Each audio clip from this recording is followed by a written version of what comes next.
College విషయం అని నాన్నకు సంబంధం లేని విషయం అని జారుకోవాలని చూస్తున్నారు. కానీ నేను రిక్వెస్ట్ చేయడం వల్ల రేపు సాయంత్రం 4 గంటలకి గెస్ట్ హౌస్ నుండి వెళ్ళేటప్పుడు కాలేజ్కి వస్తానని ఒప్పుకున్నారు.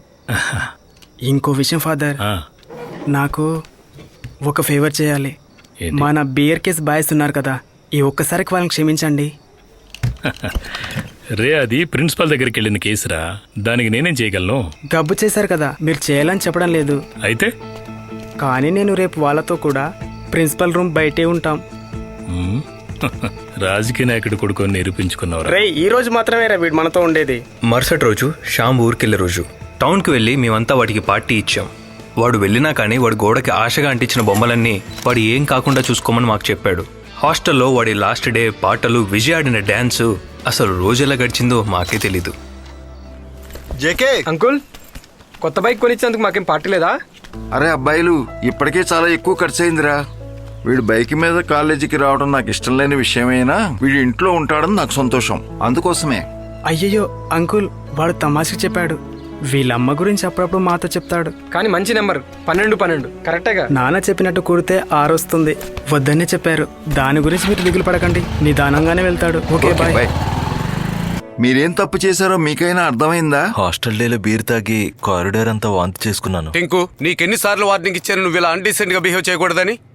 ఫాదర్, అది మడికే కాదు, గ్రౌండ్ లో నేను నడిచే సమయంలో మారు పేర్లతో పిలిచి నన్ను ఎగతాళి చేస్తున్నారు. అలాగా? ఏమని పిలిచారు?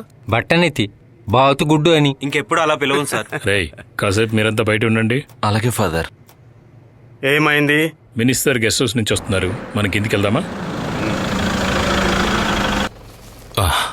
నమస్కారం సార్. ఈ రోజు హాఫ్ డే, అందుకే తక్కువ ఉన్నారు. రండి. సార్, నేను ఎక్కడికి వస్తున్నావా? వీళ్ళంతా ఏంటి ఇక్కడ?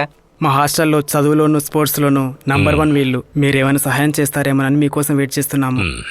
టైం దొరికితే వీళ్ళని ఎప్పుడన్నా పిలిచి థ్యాంక్స్ అని చెప్పండి. సార్, ఇదే ఆ ప్లాన్. సార్, కరెంటు పోయింది, ఏసీ వర్క్ అవ్వదు. ఓహ్, పర్వాలేదులే. మీరు ఒక పని చేయండి, సోమవారం ఎవరైనా హైదరాబాద్కు రండి. Sure, sir. సిటిఆర్ మీటింగ్ అక్కడే ఏర్పాటు చేస్తాను. Sure sir, thank you sir. Please. అబ్బా, ఈ ఫ్యాన్ ఇక్కడే ఉండాలా? నన్ను కలవాలని కుర్రాళ్ళు వచ్చారన్నావుగా, వాళ్ళని ఒకసారి పిలు. అలాగే సార్. ఇప్పుడు ఎందుకు వాళ్ళని పిలుస్తున్నారు? ఇలా చూడండి, మిమ్మల్ని మినిస్టర్ పిలుస్తున్నారు. Thank you. నమస్కారం సార్. నమస్కారం సార్. చెప్పండి, మీకే సహాయం చేసి పెట్టాలి? సార్, వీళ్ళ సమస్య. ప్లీజ్ వాళ్ళని చెప్పనివ్వండి. ఇక్కడున్న తెలివైన వాళ్ళ గురించి నేను చాలా విన్నాను. ఇప్పుడు ఏం విన్నారు? సార్, మాకు ఏ ఇబ్బంది లేకుండా చదువుకోవడానికి కొంచెం ప్రశాంతంగా ఉండేటట్టు ఒక హాల్ ఉంటే కాలేజీని పెద్ద లెవెల్కి తీసుకెళ్లొచ్చు. మీ బిల్డింగ్ సమస్యలన్నీ నాకు అర్థమయ్యాయి. నా వల్ల అయింది నేను చేస్తాను. అది సరే, మీ గ్రూప్ లో స్పోర్ట్స్ ఆడేవాళ్ళు ఎవరు? యూనివర్సిటీ లెవెల్లో వాలీబాల్ పోటీలో ఖచ్చితంగా బంగారు పథకం వస్తుంది సార్ వీడికి. మీ ప్రశంసల కోసం ఎదురు చూస్తున్నాం సార్. ఊరి వెధవల్ల. బుద్ధిమంతులు, ధైర్యంగా ముందుకు వెళ్ళండి. మీకు ఫ్యూచర్లో ఏ ఇబ్బంది లేకుండా నేను చూసుకుంటాను. చాలా థ్యాంక్స్ సార్. అయితే మీరు హాస్టల్కి వెళ్ళి ప్రాక్టీస్ చేసుకోండి. నేను మిమ్మల్ని అక్కడ వచ్చి కలుస్తాను. ఇది చెప్పడానికైనా మీరు వచ్చింది? ఇప్పుడు చూడు నీ విగ్గి ఎలా ఎగిరిపోతుందో. నీ రూపమే మారిపోయింది.